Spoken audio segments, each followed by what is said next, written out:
This month on The Spark, our theme is empathy, equity, and entrepreneurship. We'll learn more about a nonprofit preserving and sharing the pioneering legacy of the Memphis 13 to spark courageous dialogue and diverse connections in our community. An organization providing warmth, confidence, and hope to children through basic needs programs, and a home decor company founded by sisters with a heart to celebrate other entrepreneurs. We'll also share a special moment from our Spark Awards 2020.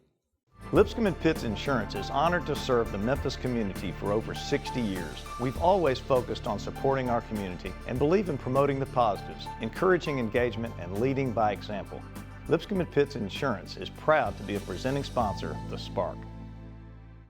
Additional funding for The Spark is provided by Meriton, United Way of the Mid-South, MyTown Movers, MyTown Roofing, MyTown Miracles, and by SERVES. Ever been excited by a new idea? Inspired by watching someone lead by example? When we talk about creating change, we start by sharing the stories of everyday heroes who are making a difference in their own way so we can learn and do the same. I'm Jeremy Park, and this is The Spark. They're a nonprofit preserving and sharing the pioneering legacy of the Memphis 13 to better connect and strengthen our community. We're here with Dewana Kyles. She's a Memphis 13 alum and co-founder of the Memphis 13 Foundation. And Dewana, you are an inspiration. Let's start though. Share a little context around the Memphis 13 for those who aren't familiar with the story. How do you describe that very important and significant storyline?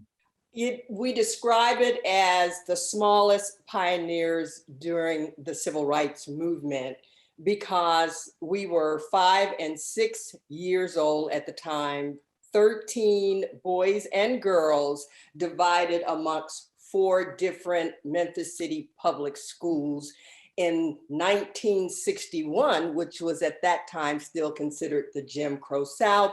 And we were tasked with desegregating Memphis City public schools. Your mother and father played a very important role in the civil rights movement. When you look at MLK and those ties, you all were tied in with that, including your father being on the balcony with Martin Luther King Jr. when he was assassinated. Give us the little bit of storyline there in terms of the personal involvement, but especially around your mother, who also played a very important role in the civil rights movement. Absolutely. First of all, my parents were very young. They left the promised land, which was Chicago, with 3 children under the age of 4 and headed south. That was just, not done. And they immediately got involved in the civil rights movement because they moved to become involved. My father had become exposed to what Martin Luther King was doing down in the South at that time, wanted to come, so joined up with the NAACP, took over as over the education department, division of it, and got right in. And that's how I just happened to be the right age at the right time. So in answer to Brown versus Board of Education, we desegregated, started with desegregating the schools, and then it was the buses, the courthouses, the movie houses, you name it. We were a family on the front line. And that's important to understand because my mother was really the driving force behind us being involved as a family. It's like, if you're going to be involved, we're going to be involved. So she was the true impetus of creating the space where we could grow in the civil rights movement. I had a chance to interview for our Changemakers podcast, and you dive into some very, very important details in terms of the things that you all overcame as a family, including having a cross burn in your yard. And so you went through a lot. How do you process that and now approach it with love? And this will lead us into your foundation.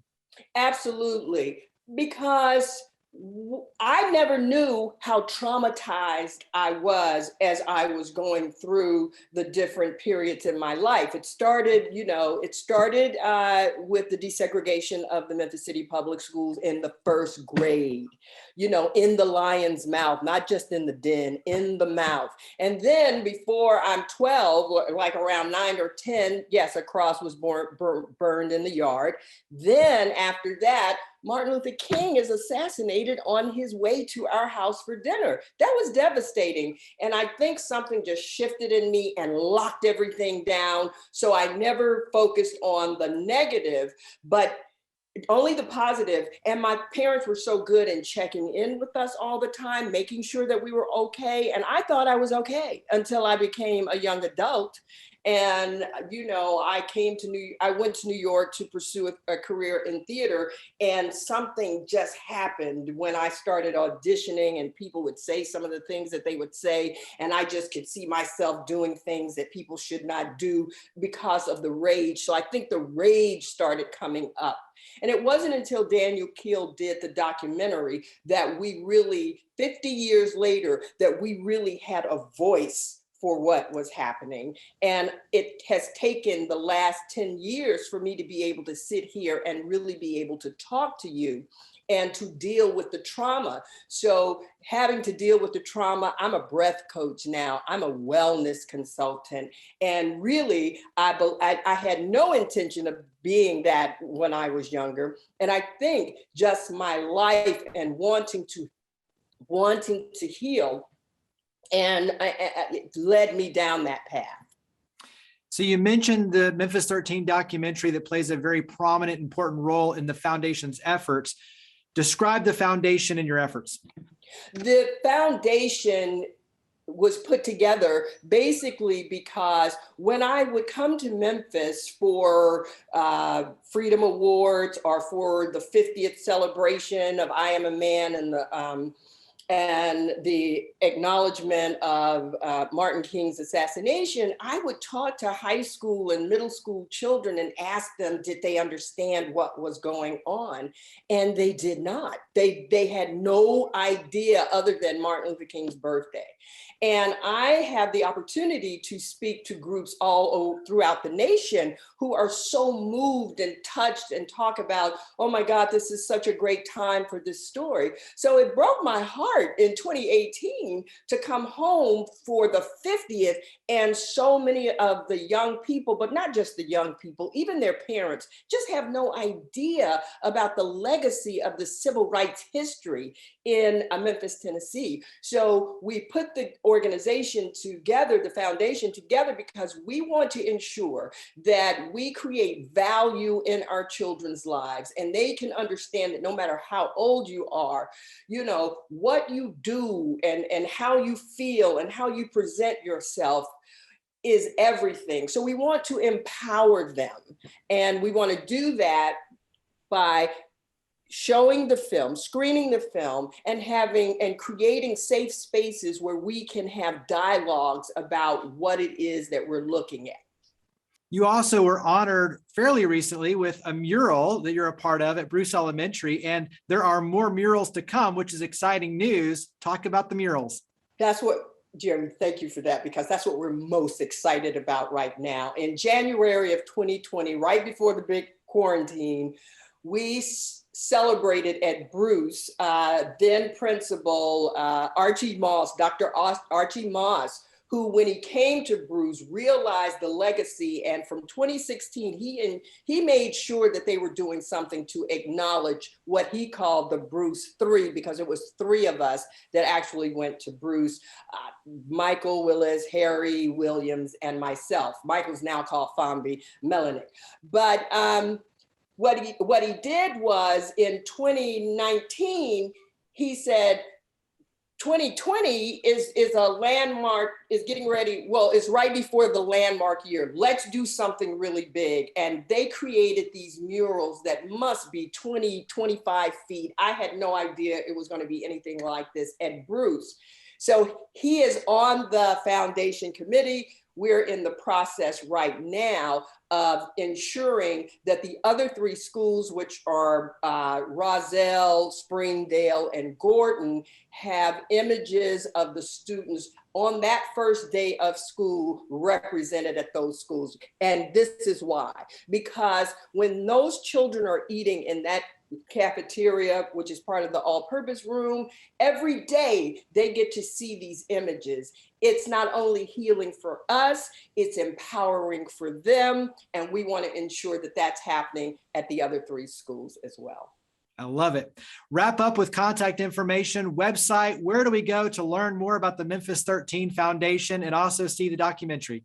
We have a website. It is called thememphis13.com. And right now, and I don't know how long it's going to last, but right now, people are able to go and watch the 30-minute documentary free of charge. It also has a curriculum for any teachers that are interested in it. It also has a curriculum. We're very excited about that. Well, Dwanna, you are truly an inspiration and a change maker. I love everything you're doing. Love you. Thank you for coming on the show. Greatly appreciate it. Jeremy, thank you so much for allowing us this opportunity to share our story.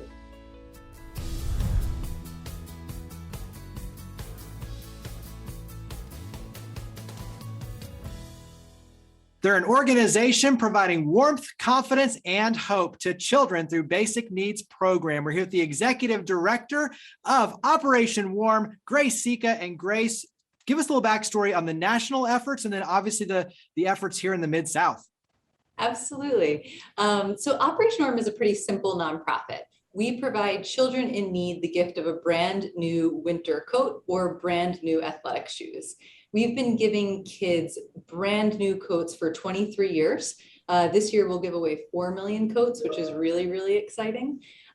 We just started giving away shoes this year as well. So we are on track to give away 100,000 shoes to children in need. What makes Operation Warm distinct is that we only give away brand new items. Used donations have a great role and are really valuable, but we believe that the gift of something new for children in need gives them a confidence boost and a mental boost that is kind of unparalleled. So we made that decision many years ago and we've stuck to it. And what really makes us unique as a nonprofit is that we manufacture them ourselves. So every year we design the pieces to make sure that the kids are getting colors and styles that are on trend. And we've been serving this mission across the United States and Canada, like I said, for 23 years. And in Memphis, we've had the great luck to be distributing coats there for about the last 10 or so. And we've helped a number of elementary schools and nonprofits in the Memphis community. And carry that forward into how you work and collaborate with different organizations like nonprofits to be able to make sure that the kids receive the coats and the shoes. So Operation Warm is really a connector. We connect funders with direct service agencies. And so we help to identify organizations that are with high need kids every day, whether it's a school or a Head Start or a Boys and Girls Club or a church. And we help those organizations fundraise or direct funds from other supporters to provide coats and shoes to those children.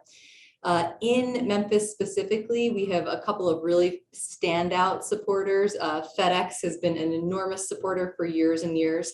This year, we'll definitely serve some schools in Memphis because they're serving 30 communities across North America. And we also have another funder, International Paper, who has played a really, really great role as well. How has the pandemic impacted your efforts?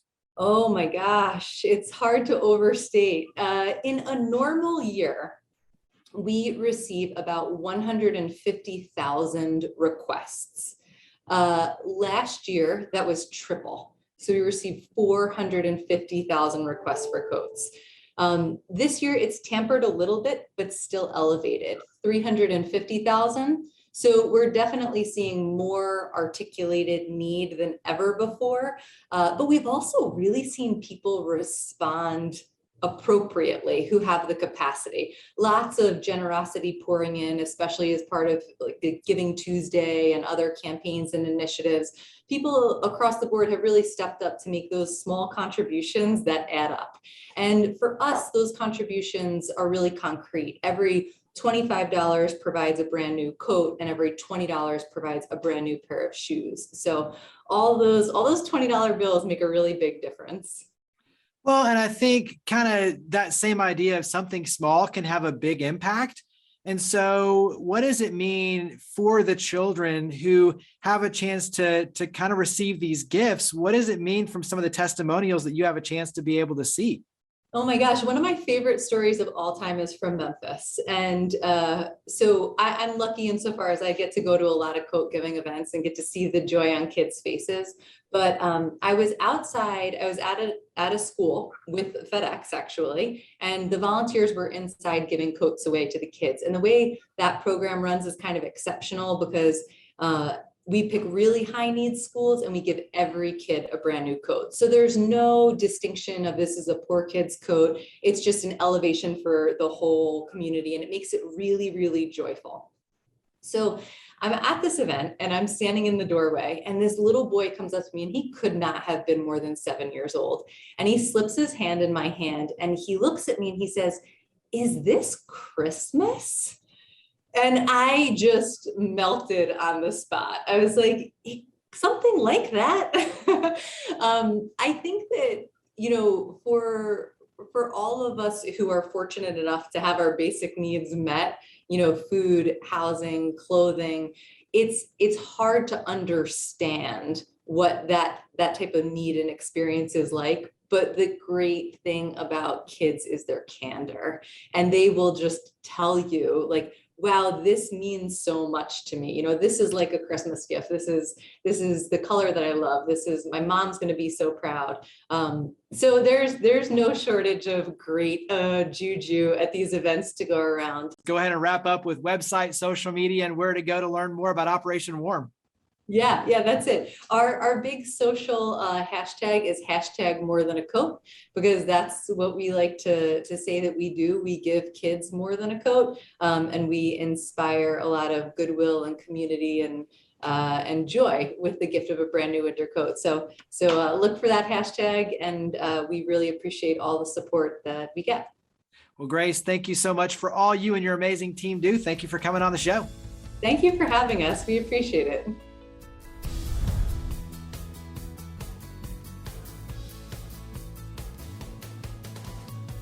The Spark Awards annually recognize and celebrate individuals and organizations that have made outstanding contributions to the community. The 2020 recipient of the Education Leadership Award is Dr. Candy Hill Clark. I have the great privilege to serve as Dean of the College of Education at the University of Memphis. I've been serving in that role since January of 2017. It was this position that brought me back to my hometown, as I'm a native Memphian.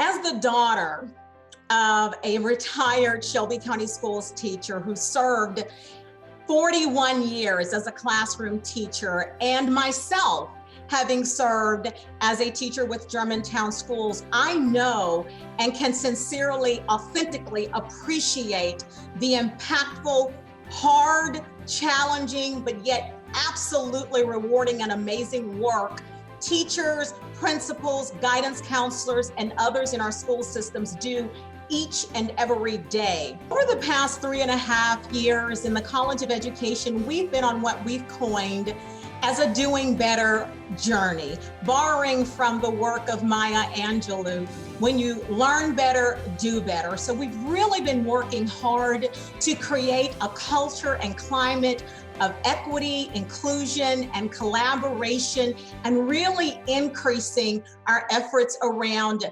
community engagement. In the College of Ed, we house the Department of Counseling, Ed, Psych, and Research, the Department of Leadership, and also the Department of Instruction and Curriculum Leadership. And in each of our departments, we have amazing and impactful work happening. And our newest initiative that best describes our work around community engagement is the River City Partnership. This is a collaborative initiative in partnership with Shelby County Schools and our charter school partners. This particular initiative is focused on better preparing equity-minded, culturally competent, socially just teachers who are classroom and student ready to work in our schools across the city of Memphis. If there's any profession that has a direct impact on our community, It is the profession of teaching. And that's why we're working so hard in the College of Education at the University of Memphis with our district partners to ensure that we are better preparing classroom teachers to go out into classrooms and make that positive impact and that difference, and to see the impactful, engaging work that is happening in this city, and to see that we're working together, and to see the beautiful progress happening in Memphis warms my heart and puts a smile on my face each and every day.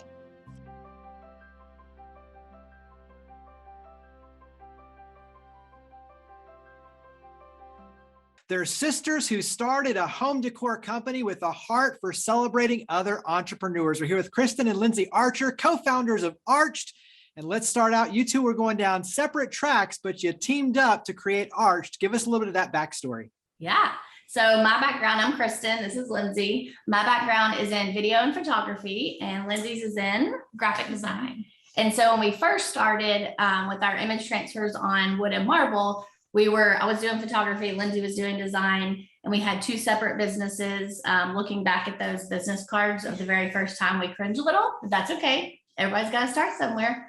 But then after the first festival, we decided to team together. Give us a little bit of just what you do. When you talk about Arched, it's home decor, but it's a lot. So how do you describe Arched? We are a women-owned and run business, and we create home decor that celebrates women and cities.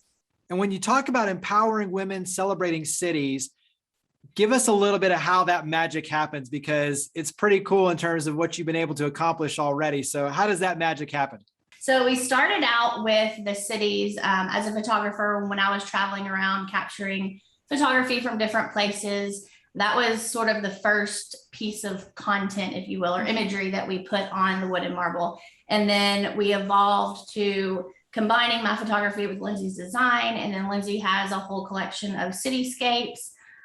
So that was the city side. And we try to add a new city every month or so. We have about 30 right now. And then the feminist line, which is our favorite and what we're passionate about and what we try to carry throughout all parts of our business. Lindsay's going to tell you how we started that. Yes, we started that with a collar illustration of Ruth Bader Ginsburg's dissent collars that she wears when she shared a dissenting opinion. And then we sent her pieces of that work and got a handwritten letter back from her, just saying how much she appreciates our artistry and that she was going to keep those pieces in her home, in her chambers.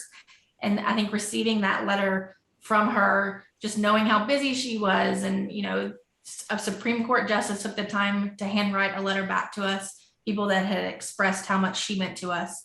And that kind of just inspired us to create more work of other empowered women that mean a lot to us or that share our values. And that expanded into a whole collection that is now 11 and will soon be, I think, 14.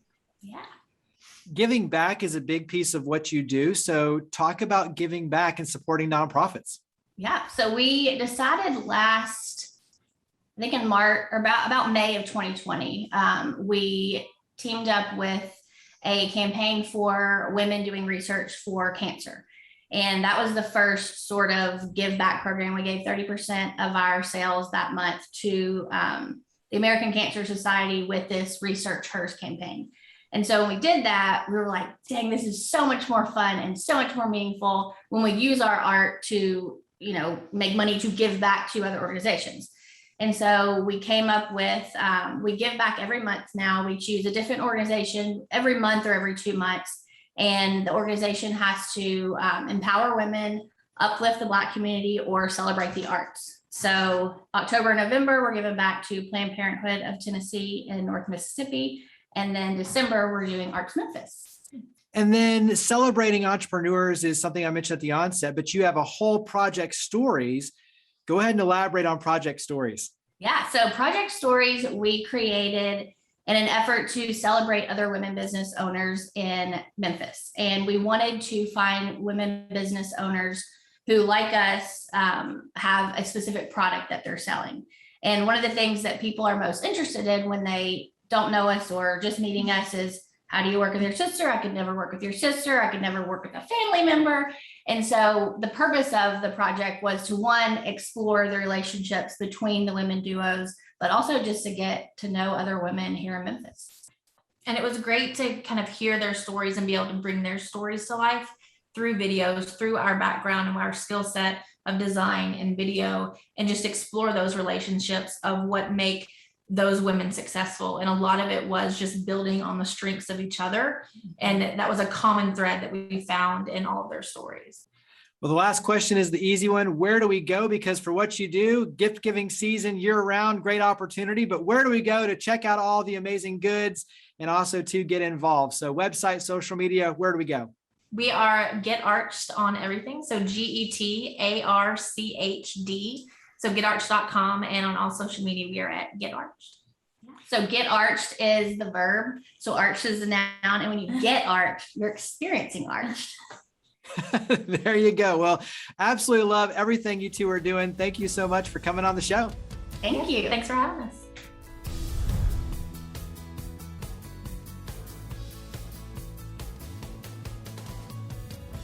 Empathy, equity, and entrepreneurship are three foundational keys to our community success. Being able to better understand each other creates a level of empathy that opens our hearts and better connects us together. Then for our community to thrive, everyone must have access to the resources and support needed to create momentum. Equity is recognizing that we each have different circumstances and unequal access to opportunities. So we must continue refining our approach with a lens toward equity. And entrepreneurship is the engine that drives economic growth, jobs, and financial stability. Supporting local businesses and those investing in our community is what helps create the ripple effect that leads to more opportunities for us all. Thankfully, we have so many individuals and organizations like the Memphis 13 Foundation, Operation Warm, and Arched that continue to bring our community together with empathy, equity, and entrepreneurship. As we wrap up our 9th year, thank you for your continued support of The Spark.